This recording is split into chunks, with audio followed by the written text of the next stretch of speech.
Alors bonjour, je me présente, Stéphanie. J'ai été diagnostiquée d'un cancer du poumon de stade 4 au mois de janvier 2022 et j'ai commencé l'immunothérapie au mois de mars 2022.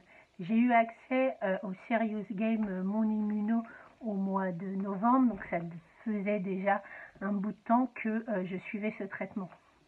Lorsque j'ai eu accès à ce Serious Game, en soi, ce qui m'a plu dès le départ, c'est le concept même d'un serious game, c'est-à-dire quelque chose de très ludique où on a accès à de multiples informations et renseignements, des informations qui sont pour le coup vérifiées et triées déjà par une équipe en amont.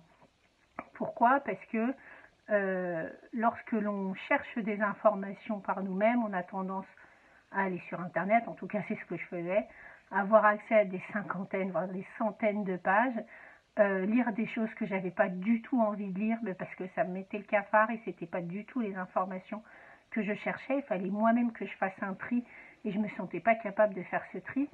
Or, grâce à ce jeu, mon immuno, on a accès à des informations qui sont déjà triées, qui sont vérifiées et qui nous intéressent réellement.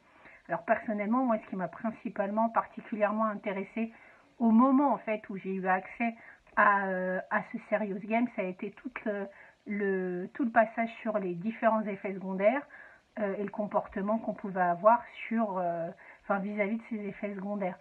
Les différences aussi, par exemple, entre les effets secondaires liés à la chimiothérapie et à l'immunothérapie, qui étaient aussi très très intéressantes. Et ce qui est pratique, c'est que grâce à cette forme ludique, on peut on peut choisir en fait dans quelle pièce, quel lieu est-ce qu'on peut avoir accès. Donc par exemple sur les effets secondaires, il faut aller directement dans le lieu qui représente notre maison. En soi, à l'annonce de la maladie, si j'avais eu accès en fait à ce Serious Game dès le départ, je sais qu'à l'annonce de la maladie, moi je voulais savoir qu'une seule chose en soi, c'était réellement, l'une des choses principales que je voulais savoir, c'était quel traitement est-ce qu'on allait me proposer. On m'a proposé l'immunothérapie. J'ai eu un rendez-vous avec une infirmière qui m'a donné plein d'informations sur ce traitement.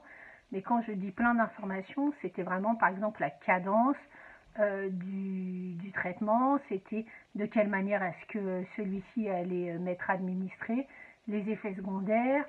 Elle m'a présenté très rapidement les différentes personnes que j'allais pouvoir rencontrer. Or, à ce stade-là, c'est vrai que moi, tout ce que je voulais, j'avoue, c'est être branché, qu'on mette le produit et que voilà, qu'on parte à l'action. J'étais pas réellement prête à tout entendre et surtout à tout retenir. C'est au fur et à mesure en fait du traitement que là j'ai commencé à me poser des questions. Pourquoi est-ce qu'on est arrivé à ce traitement-là? C'est vrai qu'en soi c'est des questions qu'on peut poser à l'oncologue, mais des fois on n'ose pas vraiment poser ces questions à l'oncologue et le rendez-vous passe tellement vite que ça ne nous vient pas vraiment à l'esprit. Et lorsque l'on va grâce à ce Serious Game, on peut nous donner, le Serious Game nous donne quelques pistes en fait sur la manière par exemple dont les traitements nous sont proposés, mais aussi nous donne quelques pistes sur la préparation tout bêtement du rendez-vous avec l'oncologue, le fait de préparer en amont ces questions et ainsi de suite. Pareil sur les effets secondaires, au fur et à mesure du traitement, je me suis dit quels sont les différents effets secondaires que je pourrais avoir, quelle est la différence entre les effets secondaires liés à l'immunothérapie ou à la chimiothérapie, tout ça. On va sur le site, on va dans la petite maison et on a accès à ces informations-là. C'est vraiment, je trouve, comme un petit peu comme un fil d'Ariane en fait qu'on suivrait au fur et à mesure de notre traitement, avoir accès à des informations au moment où on a envie d'avoir accès à ces infos et pas forcément avant ou pas forcément après.